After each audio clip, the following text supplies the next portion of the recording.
Every summer, millions of gardeners gear up for war. We meticulously pinch suckers, we spray chemical fungicides, and we still watch helplessly as our tomato plants turn brown and wither away by August. But the original wild tomato, a tiny cherry variety found on the coasts of Chile and Peru, did not grow in a humid, rain-soaked backyard. It evolved in a dry coastal desert. When we force a desert plant into a wet climate, it drowns in diseases and has no natural immunity against.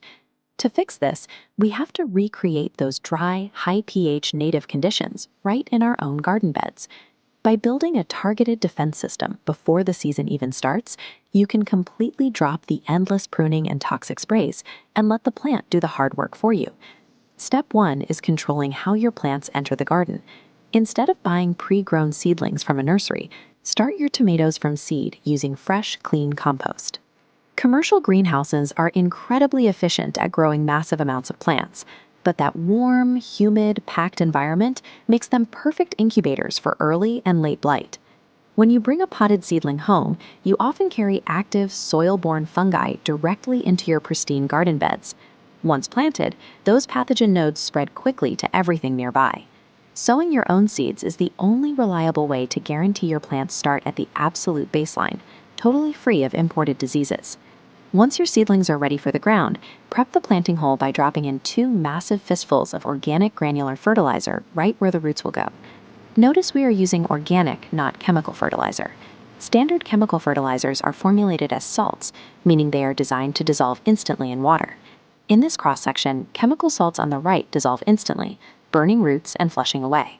On the left, organic particles break down slowly, feeding the plant steadily. Above, thick organic mulch forms a physical shield, stopping rain from splashing soil and fungi onto lower leaves. Combining a heavy dose of slow-release food at the roots with a solid protective barrier on top creates a closed nutritional loop.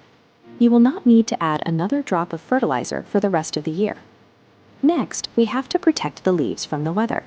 We do this by building a simple DIY tomato house directly over the raised bed. You don't need advanced carpentry skills for this. Just use a drill to attach standard 2x2 lumber to the sides of your bed to create a flat roof frame, and screw a 4x8 sheet of clear polycarbonate plastic right on top. The clear plastic allows full, intense UV sunlight to reach the leaves, while acting as an impenetrable umbrella against overhead rain. Because the plants are now completely cut off from natural rain, run a standard soaker hose on the timer directly over the mulch to handle the watering. This physical separation is critical. While heavy rain pounds the plastic roof, the green leaves underneath stay completely dry. Fungal spores require moisture on the leaf surface to colonize and spread, so a dry plant is an uninfected plant.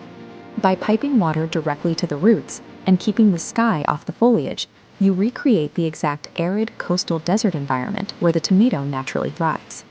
Now that the environment is secure, you can stop micromanaging the plant itself. That means abandoning the exhausting routine of pruning or pinching off the side shoots, known as suckers. This chart compares the final harvest weight of 2 crops.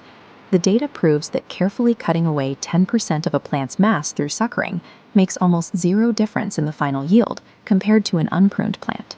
If you live in an extremely humid region where powdery mildew still creeps in, there is exactly one spray you need: a simple mixture of 1 part milk to 9 parts water, applied with a cheap garden sprayer.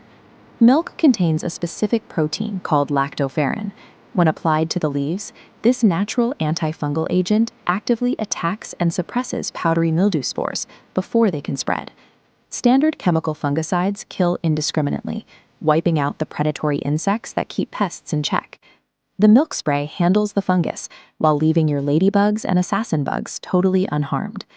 By letting the plant grow to its natural size and using precise biological tools only when necessary, your role shifts from a stressed micromanager to a passive observer. You are now looking at the final result of this system: a massive, wild plant loaded with fruit. Its roots are perfectly hydrated by the soaker hose, while the polycarbonate roof keeps its thick green canopy totally dry and disease-free. There is just one final step to maximize your yield. Pick your tomatoes the exact moment you see their skin begin to shift from green to their final ripe color. Taking the turning fruit off the vine forces the plant to redirect its remaining energy into sizing up the green tomatoes left on the branches. Meanwhile, the harvested tomato finishes the job right on your kitchen counter, ripening flawlessly indoors away from pests. Engineering a dry microclimate and practicing a little strategic neglect produces massive harvests with a fraction of the labor.